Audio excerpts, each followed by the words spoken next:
அகில உலக திருச்சபை வரலாற்றில் முதல் முறையாக ஆண்டவர் இயேசு கிறிஸ்து சிலுவையில் மொழிந்த 7 வார்த்தைகளை 7 பேராயர்கள் தியானிக்கும் ஒரு சிறப்பு நிகழ்ச்சி.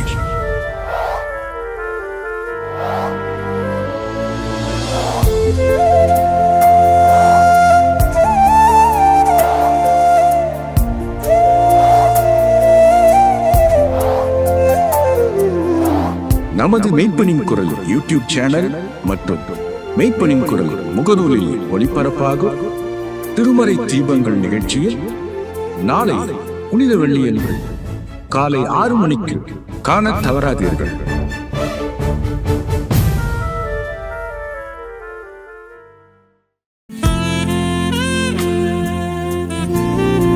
மெய்ப்பனின் குரல் வழங்கும் திருமறை தீபங்கள்.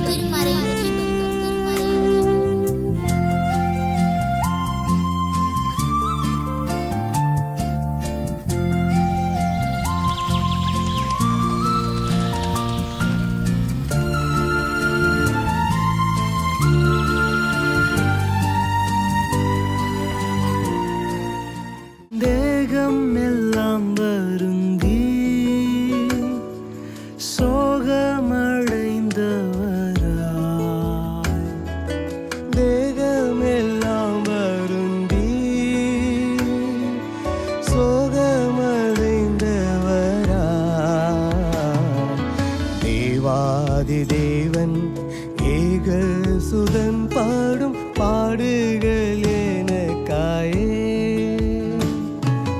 தேவாதி தேவன் ஏக சுதன் பாடும் பாடுகள் எனக்காயே. ஆரிகள் சமனே பூங்காவில் என்னை சரையே.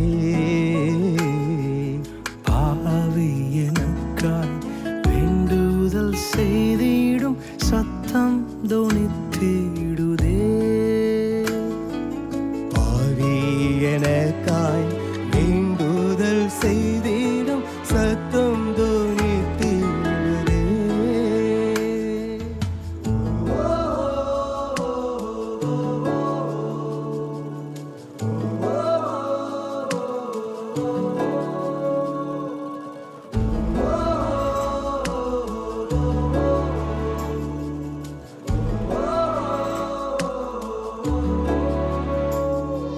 இரத்தத்தின் வேர்வையாலே மெத்தவுமே நனைந்தே. இரத்தத்தின் வேர்வையாலே மெத்தவுமே நனைந்தே. இம்மானுவேலன் உள்ள முருகிய வேண்டுதல் செய்தனரே. இம்மானுவேலன் உள்ளம் முருகிய வேண்டுதல் செய்தனரே. பாரிகச்சமனே பூங்காவில் என்னை சரையே.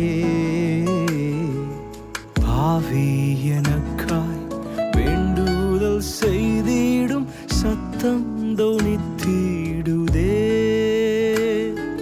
பாவி எனக்காய் வேண்டுதல் செய்திடும் சத்தம் தோணித்திடுதே.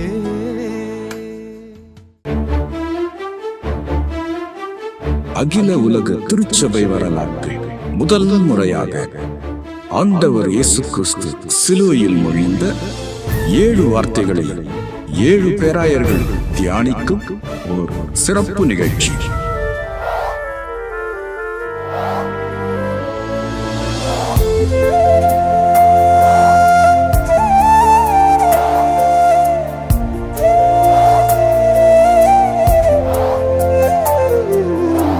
நமது மெய்ப்பனின் குரல் யூடியூப் சேனல் மற்றும் மெய்ப்பனின் குரல் முகநூலில் ஒளிபரப்பாகும் திருமறை தீபங்கள் நிகழ்ச்சியில் நாளை புனித வெள்ளியன்று காலை 6 மணிக்கு காண தவறாதீர்கள்.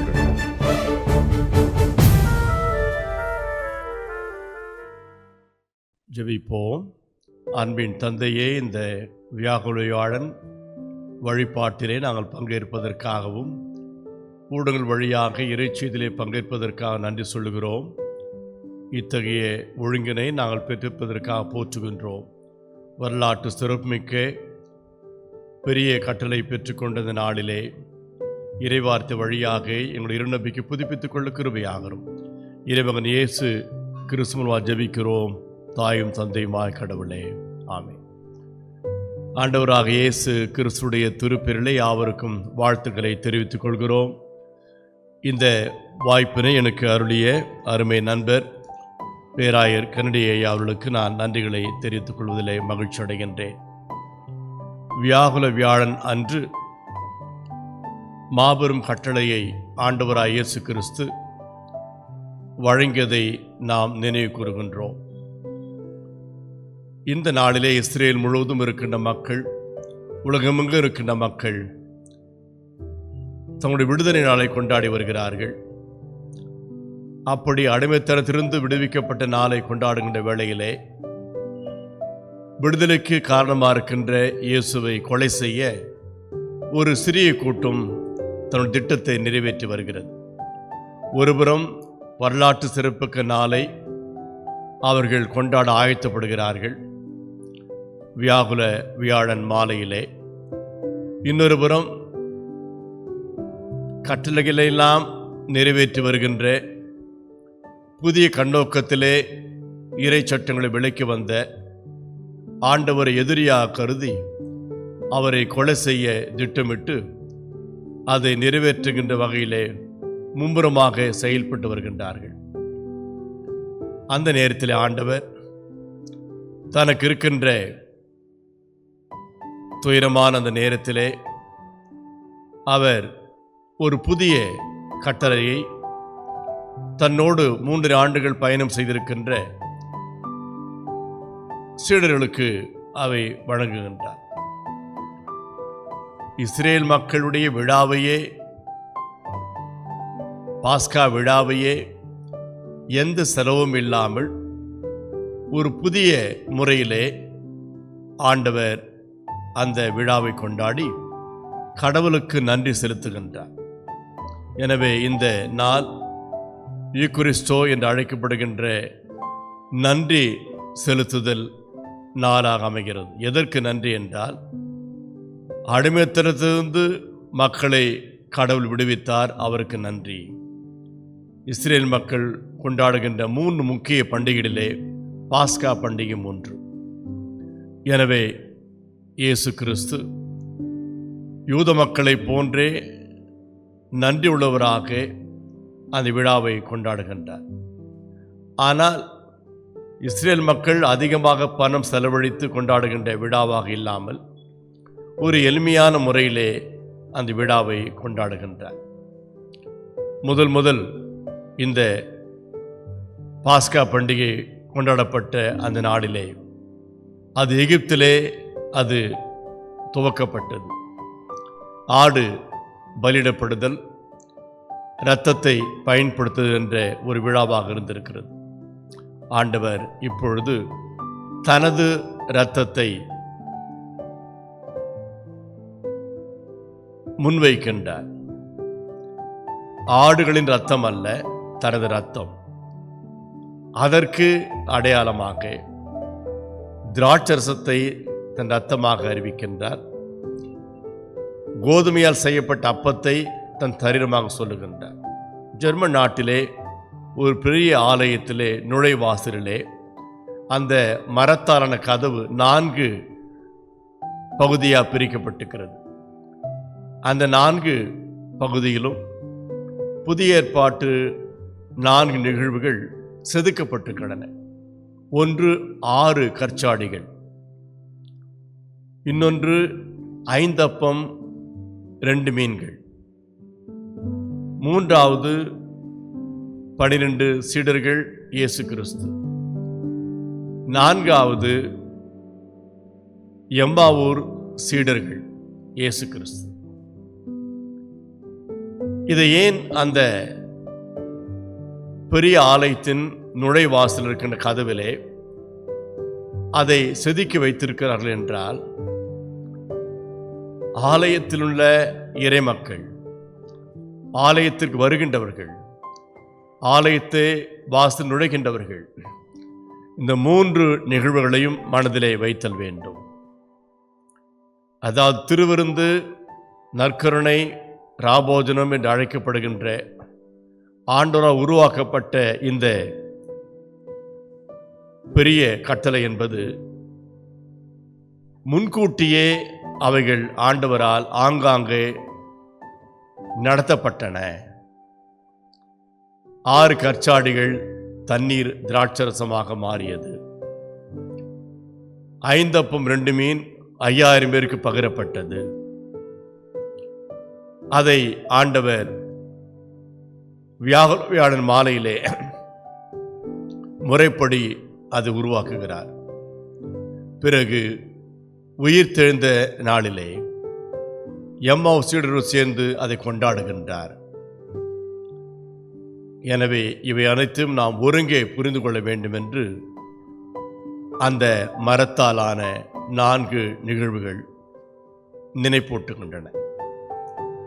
குறிப்பாக நாம் இதை விழாவாக கொண்டாடினாலும் துன்புறுத்தப்படுகின்ற மக்களுக்கு கடவுள் எப்படியெல்லாம் விடுதலை கொடுத்திருக்கிறார், அதற்கு அவர் எடுத்த முயற்சிகள் என்ன, அதிலே எப்படி அவரால் வெற்றி காண முடிந்தது, எப்படி நிறைவேற்றினார். துன்புறும் மக்களை ஒன்றாக இணைக்கின்ற விழா இந்த விழா. நன்றி செலுத்துதல் துன்புறும் மக்களை இணைக்கிறது. விடுதலை பயண நூல் 12ஆம் அதிகாரம் 7ஆம் வசனம். இரத்தத்தில் சிறிதளவு எடுத்து உண்ணும் வீடுகளின் 2 கதவு நிலைகளிலும் மேல் சட்டத்திலும் பூச வேண்டும். இதை யார் செய்தல் வேண்டும்? விடுவிக்கப்பட போகின்ற மக்கள் எகிப்திலே தன் விடுதலை நாளிலே ஆடுகளை வெட்டி இரத்தத்தை வாசக்காலில் பூச வேண்டுமாம். எங்கெல்லாம் அந்த இரத்தம் பூசப்பட்டிருக்கிறதோ அந்த வீடுகளிலே வசிக்கின்ற மக்கள்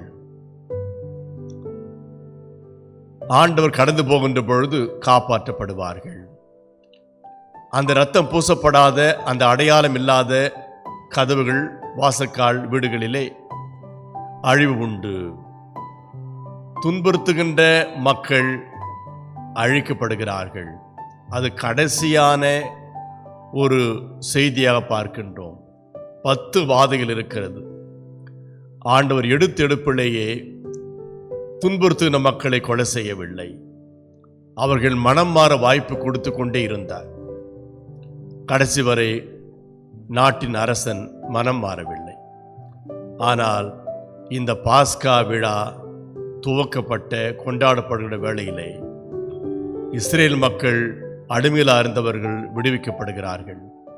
அடிமைப்படுத்தியவர்கள் அரண்மனையிலே மரணம் ஏற்படுகிறது. அந்த எகிப்து நாட்டு தலைமகன் அனைவருமே கொலை உண்டார்கள். எகிப்திய இராணுவத்தின் எண்ணிக்கை குறைந்து போகிறது. குடும்பத்தின் முதல் மகன் இராணுவத்திலே சேர்ந்து பணியாற்றுவான். இப்படி தலைமகன் இருந்து போன நிலையிலே இராணுவம் எண்ணிக்கை குறைந்து விட்டது. படைபலன் குறைந்து போனது.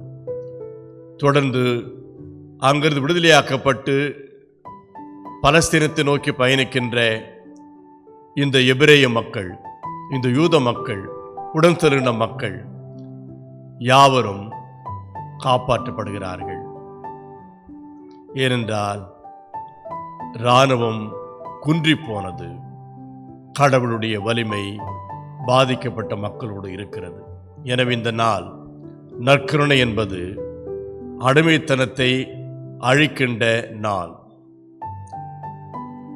அடிமைகளை உருவாக்குகின்ற, அடிமைகளை துன்புறுத்துகின்ற, அடிமைகளுடைய வேதனை காரணமாக இருக்கின்றவர்கள் அழியும் நாள். மனம் மாறினால் அழிக்கப்பட வாய்ப்பு இல்லை. இரண்டாவதாக, இந்த நன்றி செலுத்துதல் என்பது துன்புறும் மக்களின் வழிபாட்டின் மையமாகிறது.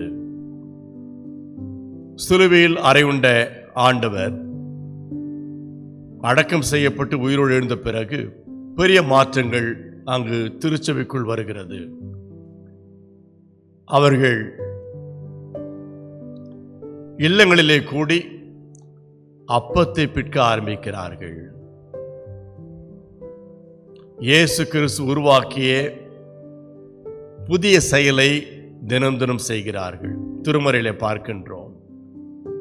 தகுதியான ஒருவர் இறை வார்த்தையை விளக்குவதற்கு எவரும் இல்லை என்றால் இல்லங்களிலே கூடியிருக்கின்ற சீடர்கள் அப்பத்தை பெற்று ஜெபித்துவிட்டு கலந்து செல்வார்கள்.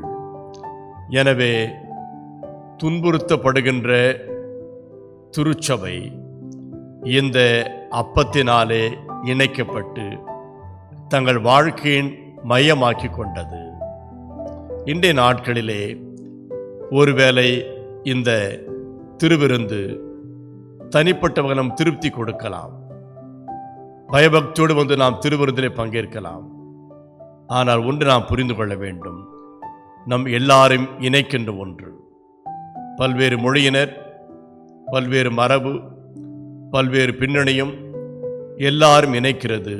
எதற்கு என்றால் இந்த அப்பத்தை பிட்டு நமக்கு வழங்கியவர் அது சரீரமாக இருப்பதாக தன் உடல் என்று சொல்லி அதை கொடுத்தார். இயேசுவின் உடல் நம்மை இறைக்கிறது. அந்த அப்பம் சாதாரண அப்பம் அல்ல, கடவுளை காண்பிக்கிறது. கடவுளின் உடலாக இருக்கிறது. கடவுள் நமக்காக பிற்கப்பட்டார். எப்பொழுதெல்லாம் நாம் திருவிருந்திலே பங்கேற்கிறோமோ அப்பொழுதெல்லாம் இந்த உண்மையை நாம் மறவாமல் இருக்க அழைக்கப்படுகின்றோம்.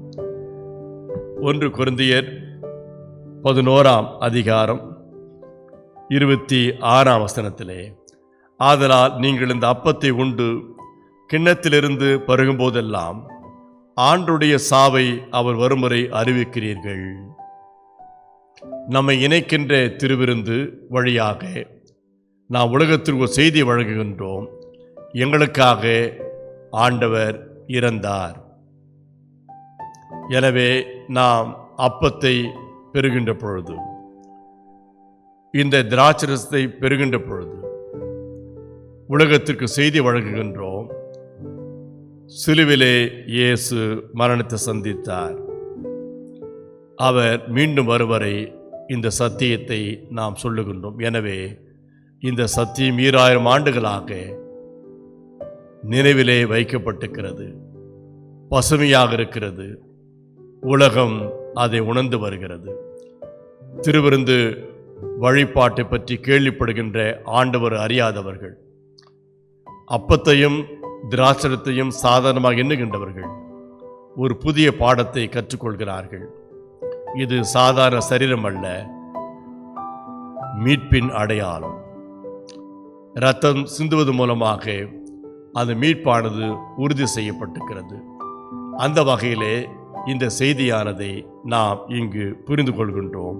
திருவிருந்து வழியாக நாம் நினைப்பூட்டப்படுகின்றோம், சாவை அறிவிக்கின்றோம். ஆண்டவர் நமக்காக மரித்தார். இவை நம்மை இணைக்கிறது. 3ஆவதாக இந்த நன்றி செலுத்துதல் என்பது விடுதலை ஆளரை நினைவு கூறுகிறது. நம்மை விடுவித்த ஆண்டவரை நினைவு கூறுகிறது. அதை நாம் அறிவிக்கின்றோம். யார் விடுதலையாளர்? ஆண்டவராக இயேசு கிறிஸ்து. ஆண்டவராக இயேசு கிறிஸ்துவை நாம் இந்த திருவிருந்திலே நினைவு கூறுகின்றோம். 3 ஆண்டுகள் பணியாற்றிய இயேசு கிறிஸ்து இந்த ஒரு அடையாளத்தின் வழியாக நமக்கு செயலை என்றும் நம் மனதிலே நிறுத்தி வைத்திருக்கின்றார். ஆண்டவர் நமது மீட்புக்காக பணியாற்றுகின்றார். நமது மீட்பு மிக மிக முக்கியமான ஒன்று. நமக்கு மீட்பை அளித்தவர் ஆண்டவராய் இயேசு கிறிஸ்து. எளிய மக்களை ஒன்றிணைத்து, துன்புறும் மக்களை ஒருங்கிணைத்து சாட்சி பகர திருச்சபை நியமிக்கப்பட்டிருக்கிறது. எனவே இது ஒரு சமய சடங்காச்சாரம் ஒன்று என்பது அல்ல.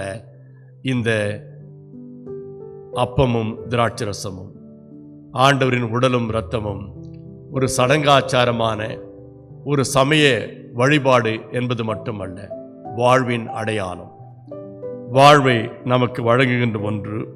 அந்த வாழ்வின் அடையாளத்தை நாம் இங்கு காண்கின்றோம்.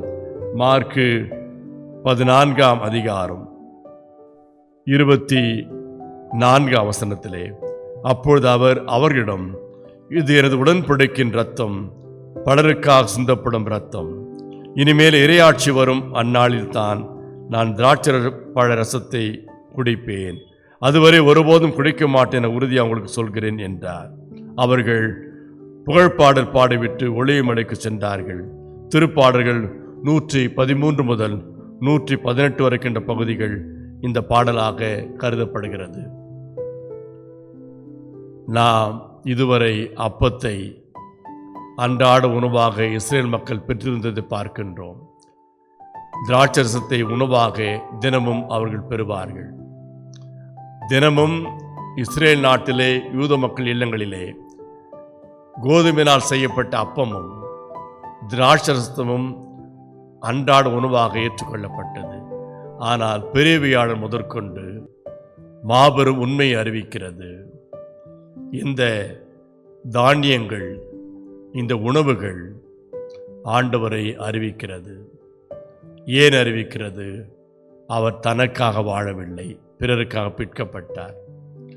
தனக்கு உயிரை கொடுத்து வந்த அந்த இரத்தமானது நாம் உயிர் பெற சிந்தப்பட்டது. எனவே ஒவ்வொரு நாளும் திருவிருந்திலே பங்கேற்கின்ற பொழுதெல்லாம் இந்த உண்மையை நாம் மறவாமல் இருந்து செயல்பட அழைக்கப்படுகின்றோம். துன்புறுகின்ற மக்களை இணைக்கின்ற ஒன்று, துன்புறும் மக்களின் வழிபாட்டின் மையமாக அமைகிறது. அதே வேளையிலே நன்றி செலுத்துதல் என்பது விடுதலையாளரை நினைவு கூறுகின்ற ஒன்றாக இருக்கிறது. நாம் நினைவு கூறுகின்ற இயேசு கிறிஸ்து நம்மோடு வாழ்கின்றார். நாம் திருவிருந்திலே பங்கேற்கின்ற பொழுதெல்லாம் இந்த உண்மையை உணர்ந்து அவருக்கு சாட்சியோடு இருந்து துன்பம் இல்லாத சமுதாயத்தை படைக்கவும், அமைதி உள்ள சமுதாயத்தை படைக்கவும் அவருடைய சரீரமும் அவருடைய இரத்தமும் நம்மை பலப்படுத்தட்டும். ஜெபிப்போம். அன்பின் நிறைவாமது அன்புக்கா மகிழ்ச்சி அடைகின்றோம். எங்களை இணைக்கின்ற இந்த கருவியாக சாதாரண அப்பமும் திராட்சரசம் பணியாற்றுவதற்காக மகிழ்ச்சி அடைகின்றோம். அவை சாதாரண அப்பம் அல்ல, திராட்சரசம் அல்ல. அவை ஆண்டவரின் உடல், ஆண்டவரின் இரத்தம். அதை மறவாமல் நாங்கள் இந்த திருவிருந்திலே பங்கேற்று தொடர்ந்து வலிமையை பெற்றுக்கொண்டு தூய்மையோடு வாழ்வை வாழவும், விடுவிக்கின்ற வீரத்தை பெற்றுக்கொள்ள கிருபையாக இருந்துள்ளோம். இறைமகன் இயேசு கிறிஸ்துவினால் ஜெபிக்கிறோம் எங்கள் தாயும் தந்தையுமாய் கடவுளே. ஆமென்.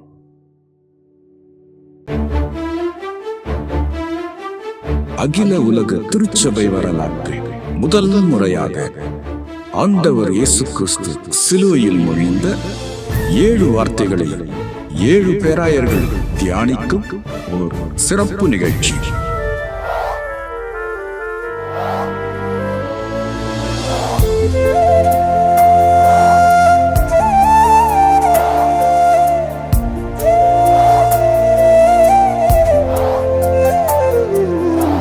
நமது மெய்ப்பனின் குரல் யூடியூப் சேனல் மற்றும் மெய்ப்பனின் குரல் முகநூலில் ஒளிபரப்பாகும் திருமறை தீபங்கள் நிகழ்ச்சியில் நாளை புனித வெள்ளியன்று காலை 6 மணிக்கு காண தவறாதீர்கள்.